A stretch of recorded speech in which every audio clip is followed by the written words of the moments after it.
Hey everybody! The purpose of this video is to walk you through question E2 in the measures of center homework.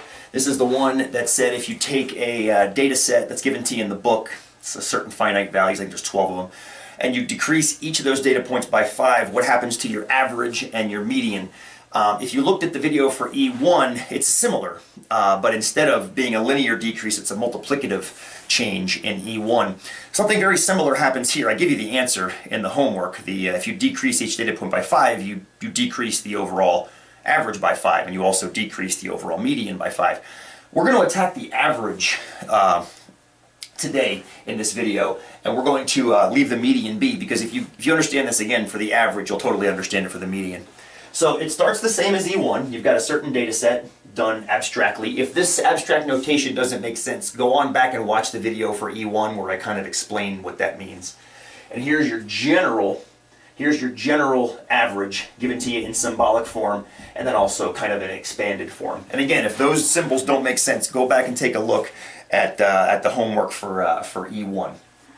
Now, if I take each of the data points up here and decrease them by 5, the new data points are going to be x1 less 5, x2 less 5, and so forth and so on, all the way up to xn less 5. And I don't know how many there are. There are n of them, whatever that means. But here they are. Here they are. This one's 5 less, this one's 5 less, that last one's 5 less, and every one in the middle. They're all 5 less. Okay, so I want to look at the new average. The new average of the decreased values. So in order to do that, I've got to add them all up and divide by how many there are. And there are still n of them, so we're good there. So we're going to take x1 minus 5, x2 minus 5, and there's going to be a whole bunch more, perhaps. There's going to be an unknown number of them, all the way up to the very last one, x sub n minus 5. And that's going to be divided by n. This looks terrifying. This looks absolutely terrifying. Until you realize it really isn't all that bad. I mean, all you're doing is you're doing a number minus 5, plus a number minus 5, plus a number minus 5, plus a number minus 5, so forth and so on and so forth and so on. For every number, there is a 5. So at the end of the day, what you have is you've got a bunch of numbers added together. x1 plus x2 plus xn. Those are all the numbers added together. And then you've got a bunch of 5s being subtracted.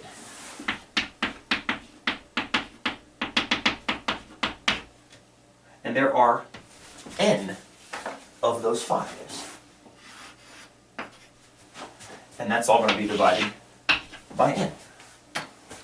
Well, we're going to use a couple properties now. We've already used one, actually.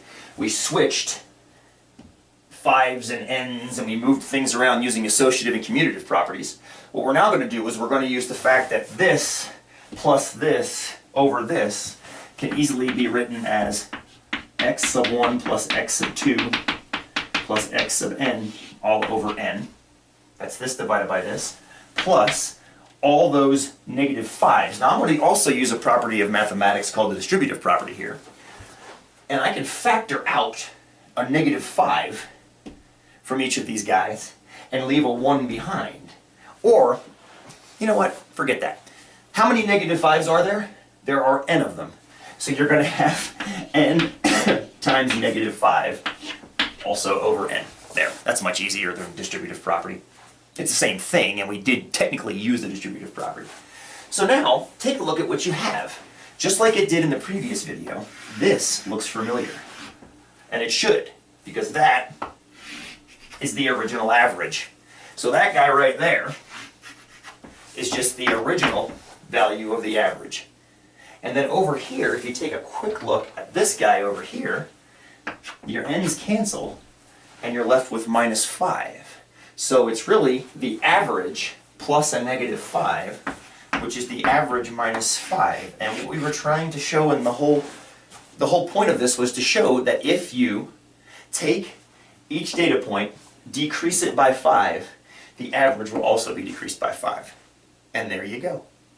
If you need more of a visual than this is very much algebraic. If you need more of a visual than what we got right here, take a look at the video for E10 in the variability homework. The video for E10 in the variability homework, what that does is it's attacking standard deviation, but you still at the same time get an explanation of the average kind of in line, because standard deviation is tied to average.